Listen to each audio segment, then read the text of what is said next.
Hi guys, welcome back to my channel, and today I am going to tell you my 5 top tips on how I deal with my fibromyalgia pain.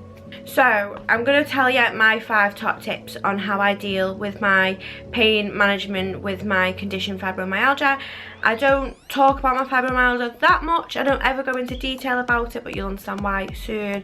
Please watch the whole video before you make a decision on whether I'm chatting bubbles or not. Some of the things I'm going to talk about, you're probably going to roll your eyes at. And I wish I took it all on board at the time of when I realised this was like a true thing, if that makes sense. But I'm just going to go straight into it.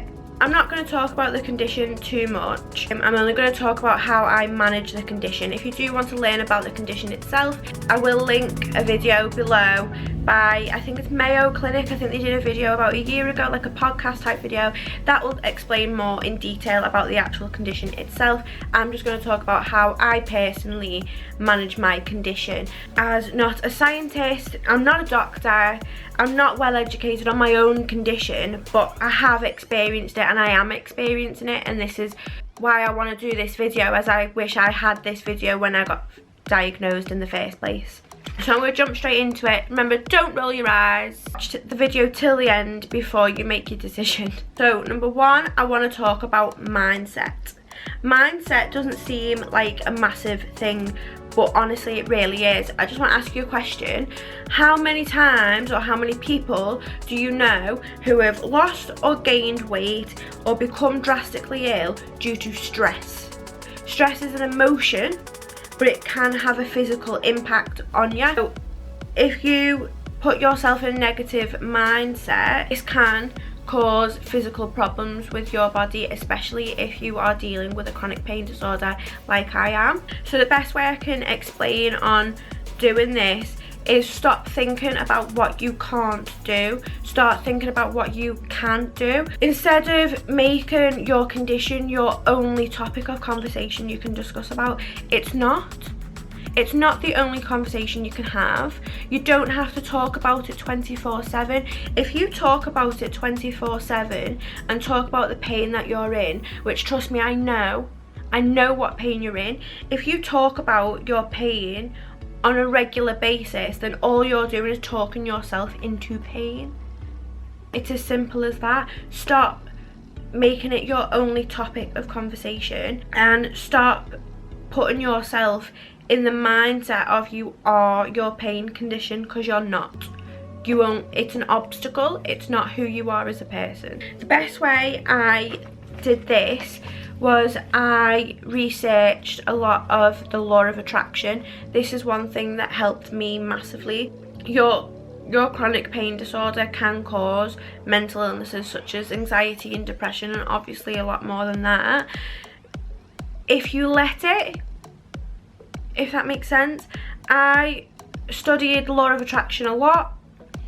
I find self-help books help me personally. For you, it might be therapy, it might be talking to a friend in particular. You might want to write a diary, talk about your pain. I'm not saying don't talk about it, but I'm just saying don't make it your only subject of conversation. That's all. This also comes into the subject of knowing your limit. Knowing your limit of what you can do in a day, and in a day, if you push yourself, which I am awful for doing, if you push yourself, you know you're going to be in drastic pain, if not immediately, the next day at least, which can then put you in a negative mindset of, oh my god, I'm in so much pain. And then all you want to talk about is you're in pain and how you can't do things because you're in pain, and how the pain is stopping you from doing things. And then again, all you're talking about again is pain. So learn what your limits are and then understand that maybe you pushed your limits. Number 2 is self-care and skincare. This might seem like a stupid thing to suggest, but when I'm feeling awful, I know if I put my nails on, if I sort my hair out, if I have a nice bath, if I moisturise my skin, it does make you feel better. And when you look in the mirror, you won't see. It's almost like a mask. So it's a mask to everyone else, but it's also a healthy mask for you. If you look in the mirror and you see someone with a pain condition, then that's all you're going to see yourself. Whereas if you care for yourself, however that may be, whatever makes you feel good, if makeup makes you feel good, put makeup on. If fake tan makes you feel good, put fake tan on. If doing a hobby or anything, if something makes you feel good, do it. If it makes it easier for you to look in the mirror, then do it. Because once you look in that mirror and you see a healthier version of yourself, even though you might not feel it, but you see the image you're portraying as someone who's healthier, this can help with your mindset. My third top tip is this. This is a massage gun. This is more of a short-term, immediate relief. If I'm being honest with you, the first time I used this was agony. The second time I used it, it eased off. By the time the third time I used it, my sleep was so much better. I can't say enough how much this helped me. My back pain, my shoulder pain was so much better that I literally had a full night's sleep because I wasn't in that much pain when I went to bed. This is off Amazon. You get 3 like head pieces, whatever they are. You get 3 of these with it. I only really use this one. It helps if you have someone to use it for you, to do your back and stuff like that, but it is really good to do your muscles. You can do it yourself like this. It simply switches on. I will try and link this below. If I can't find the exact one, I will find one similar. I think this was about £60, but it was the best purchase ever. So you literally switch on at the bottom and then you press the button at the back, press it again to make it go faster, and a third time faster speed. But I can say this was the best purchase I didn't make, my boyfriend made. However, this is the best purchase I can recommend for fibromyalgia pain. Like I said, I think this was about £60 and it's so worth it. Tip number 4 is vitamins. Now, everyone is slightly different. We're all pretty much the same, but some people might find, like I speak to a girl on Facebook and she might find a lot of her pain is in her face and her jaw, whereas I do have that pain, but it's not my major pain. So I would definitely research vitamins that are best for you. The top ones I can find is for if you have bowel problems, which I don't mean just going to the toilet, I mean general discomfort and pain, just digestive problems in general. I recommend vitamins B, C and D, which you can find in a multivitamin. Zinc and magnesium, again, you can find them in multivitamins, like the daily multivitamins. I get the 1 a day multivitamins and I take 2 a day. I know it's not recommended. They all do generally say on the bottles to not exceed the recommended dose. However, I do. This is my decision. This is something that I found has helped me. Maybe speak to your doctor and ask if this is okay to take 2 of these a day. For things like your immune system, I can recommend ginger, zinc and vitamin E. Again, you can find these in daily multivitamins. Not sure if you can get ginger. I don't think ginger is in a multivitamin. I think that you'd have to get that separate. I do find this helps me massively. Selena Gomez, for instance. Selena Gomez, I think she suffers with lupus. She does ginger shots every morning because it really does help with your immune system. I highly recommend. For things like fatigue, I can recommend vitamin B12, which I think a lot of people with my condition will have vitamin B12 injections.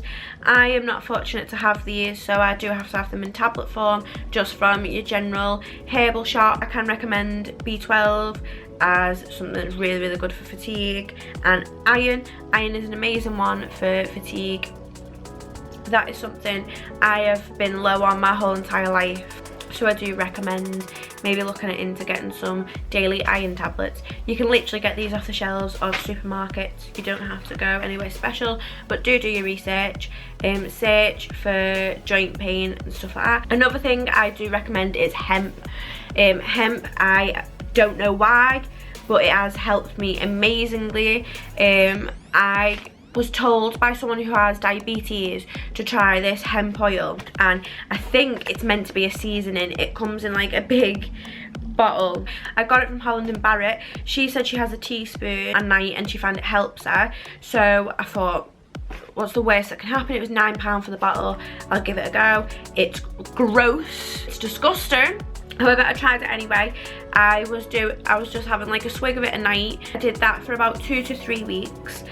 Didn't really notice a significant difference. However, I then left that bottle in work. I didn't go back to work to get the bottle for about 3 or 4 days. I could not tell you the pain I was in about a day or two in of not having that hemp oil. It obviously helped me massively, so I'd highly recommend hemp oil. Tip number 5, hear me out, diet and exercise. Now, I know this is something that you've probably heard a lot. Diet and exercise is a huge factor, and I can honestly tell you it helps.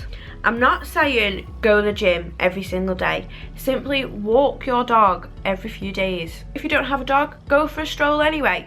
If you are not able to go for a walk, there is plenty of videos on YouTube on how to do exercises from a chair, how to do exercises if you have bad knees. There is so many videos on YouTube for you to look at. Please search them and do some exercises. Now for the diet side of this section, this tip, I am going to recommend that you try a vegan diet. Yes, I said the dreaded V word, the vegan diet. If you find you cannot do a vegan diet, I can, hand on heart, say the best thing I have done is cut out dairy. Honest to God, this is one of the best things I ever did.